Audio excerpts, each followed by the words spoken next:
Alright, here we go. First in a series of pandemic projects.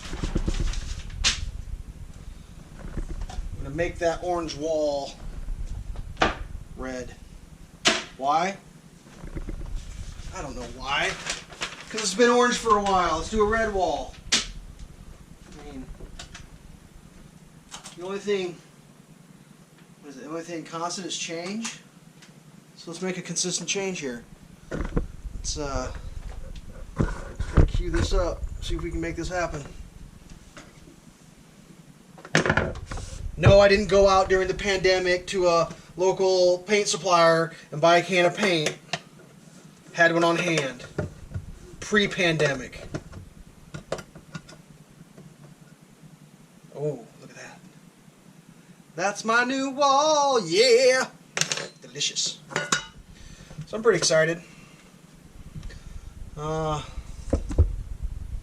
not doing a sponsorship, but yeah, whatever. So I gotta take these cover plates off. Did I shut the power off? Of course I did. It'd be irresponsible not to. Wouldn't it? Wouldn't it be irresponsible? Lots of plugs. One for the grinder, one for the coffee machine, one for a backup, one for a backup's backup. Ooh, that's got some crumbs behind it. Ew. Ew. Alright, so I don't know if my technique is going to be exactly... Ooh, that's a little rock and roll there, isn't it? I don't know if I'm going to be doing the most perfect technique in the history of painting techniques, but I'm going to use a brush. And I'm just going to brush it on because, I don't know, I think brushing paint on, it's almost therapeutic. It feels like, let's just see. Oh, wow, look at that. I'm hungry already.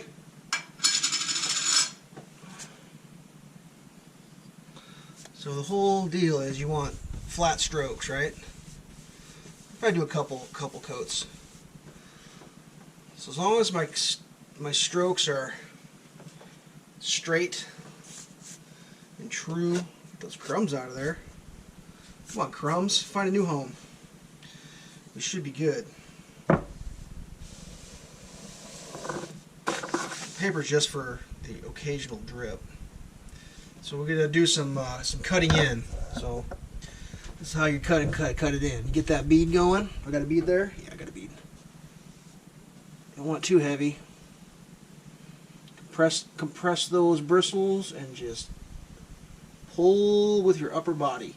I'm not doing an arm thing. I'm cock-locked and upper body move. See that? That's not arm move. That's cocked, locked, and then the whole body goes. That's how you get a good cut line. Ouch! Hit your head. Trying to get in there. Do a little compression push. Get in there.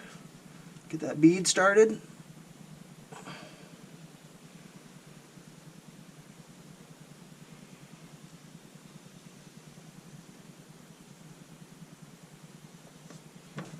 about that? That ain't shabby.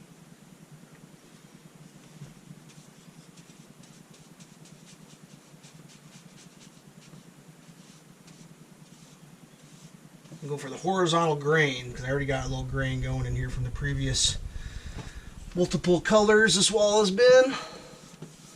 As long as I keep my strokes consistent, that'll just be the way the grain remains. Gotta get up underneath this light. Is that showing up on the camera? Yeah, it is a little bit there. Same thing, get that bead going, compress the brush, push that bead. I like it. I like it a lot.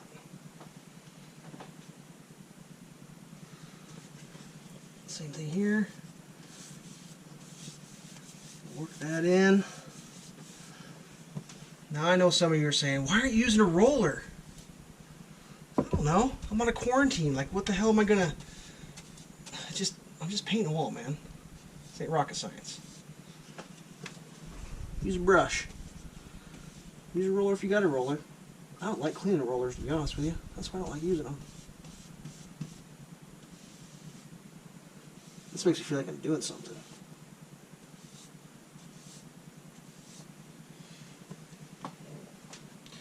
So far, so good.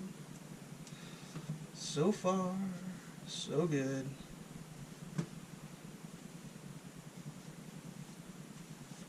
I mean, I for surely wouldn't have gone to a paint supplier that has 11% sale going. That'd be irresponsible, wouldn't it? I mean, they definitely would have shook the paint up for me to make sure it was good to go. So keep that in mind. This is interesting. Look at that shit paint job I did last time. This was orange paint, but you can't see that when you're standing in the kitchen. Only if you go where the trash can is. So we're just not going to go where the trash can is. You won't ever see that. Try to get those strokes pulled straight out. Ooh, got some cobwebs. Don't need that in there. How dare you look under my cabinets. Let's see, let me reposition this a little bit.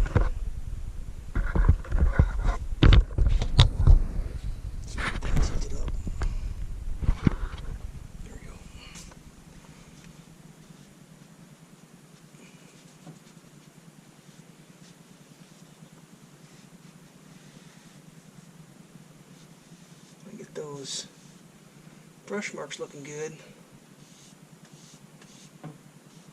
Want them looking so good that you don't even realize that they're brush marks. That's the plan. No swoops, no dips, no whatevers. I think it's going to take 2 coats.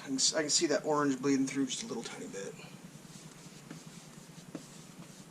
Which isn't the end of the world, it's just not optimal.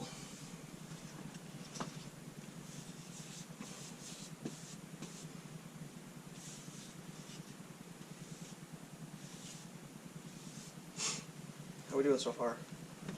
Need to work this corner back here a little bit. Getting the depths of Malatar. Work this vertical corner. Not hitting my head. Let's see if we can get in there. Don't want too big of a bead on the edge of the brush. Having a hard time seeing back here. I want to get my arm in that. Do an up push. Compress that in a little bit. And just, I gotta get that last little bit in the corner there.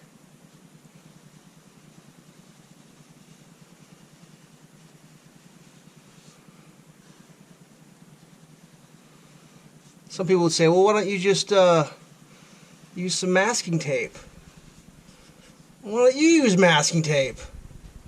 I'm not on your video questioning how you do your shit. I mean, if you got extra money for masking tape, I guess get some masking tape. Learn how to paint's free. Just learn. Not that hard.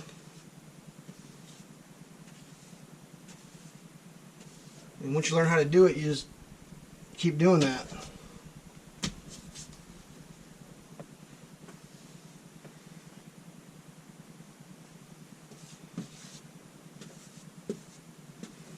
Want those strokes straight, flat.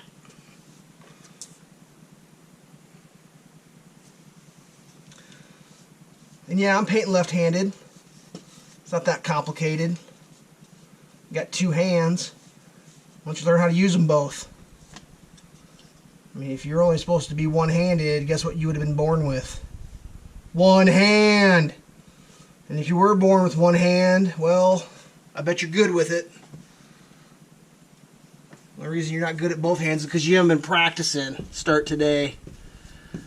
Best thing I ever heard was brush your teeth with your non-dominant hand.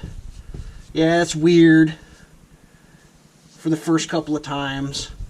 It's only because you've never done it before. Just start practicing. It's not that complicated. Don't believe what your third grade teacher told you, or whoever tried to figure out which hand you were supposed to be. Ouch, hit my head again.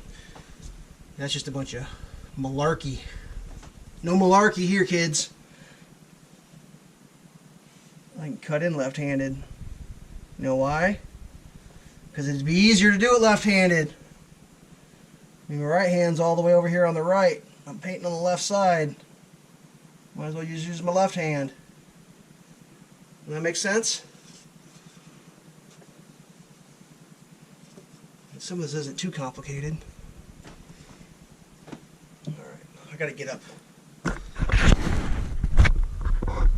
Gotta get up in that little corner there. That's gonna be a little bit of a challenge. Let's see if we can do it. Alright, lefty.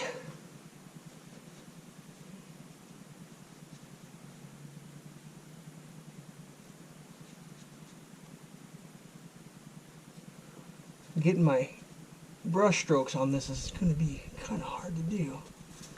I think we can do it. Compress that in with a couple little bounces.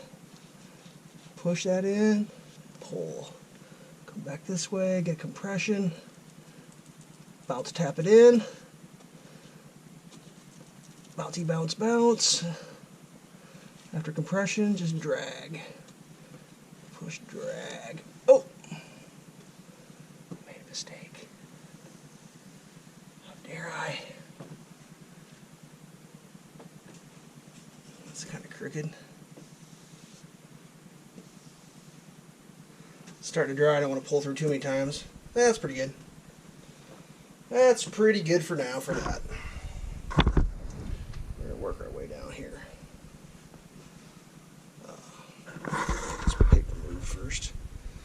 Just in case I make a mish. Yeah, that's not fair. You're looking underneath my trim. No one looks underneath there.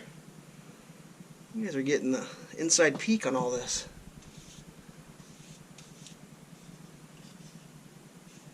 Yeah, I got a little crazy on that one, didn't I?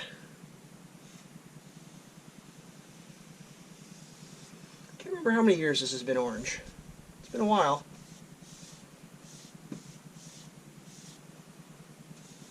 Maybe like 10 years or something like that? I don't even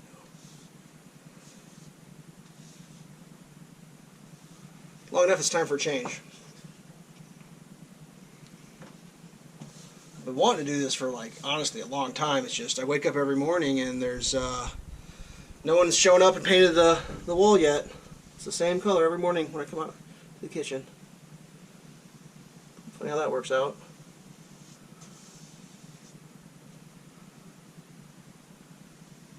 That'd be weird if you actually walked out one morning and your kitchen wall was a different color. Unless it was a color you liked. And I guess that'd be some sort of bonus. Yeah.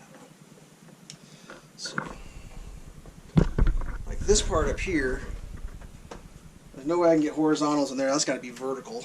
But let's see how far are we in this movie. We're like 13 minutes in, so this is kind of boring as hell. It's kind of like watching paint dry on the wall. But paint needs to dry too. That could be a good video. Went to the old paint dry.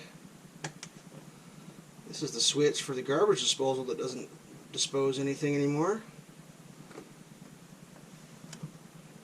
Thanks. Broken shit. Ooh, there's a lot of crumbs back there. Ugh! That's gross. Jeepers creepers. What kind of insect factory we got going on around here? Let's get that angle changed. Jesus Christ.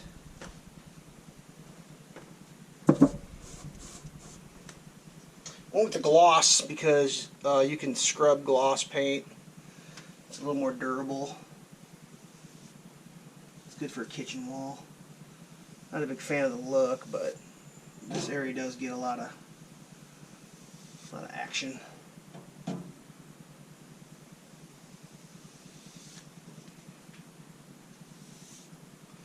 So around this thing, I'm just going to do a little dap dap push push. I don't know if you'll be able to see this or not.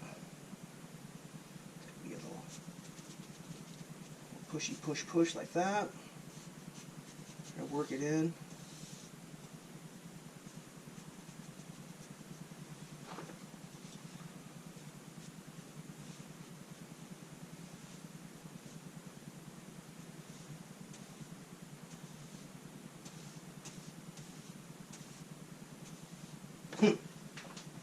I like it so far. I think I like it better than orange. I'm not sure why I chose. Oh, I know why I picked orange. I had orange hot pads. How about that for a decision in life? I don't even think I bought the hot pads. I think they were like I acquired them. It's like, hey, let's change our whole kitchen color to match a hot pad. We don't have those hot pads anymore. I don't think they sucked.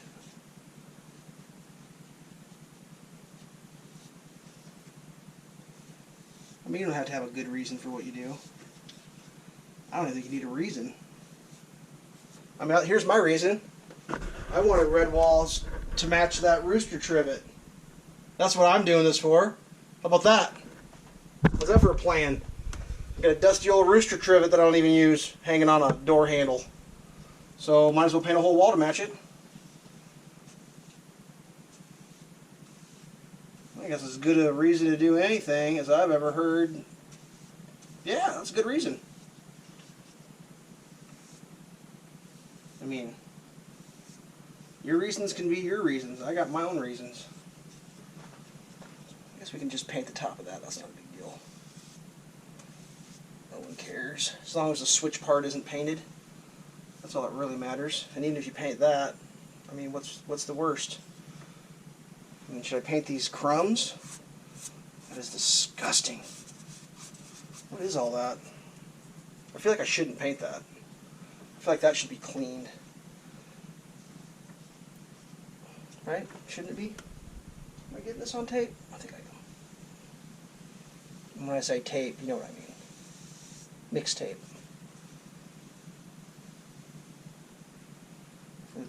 For the youth. Ooh, that's a bead. That's a bead. The old counter needs a little caulking, it looks like. It's like something set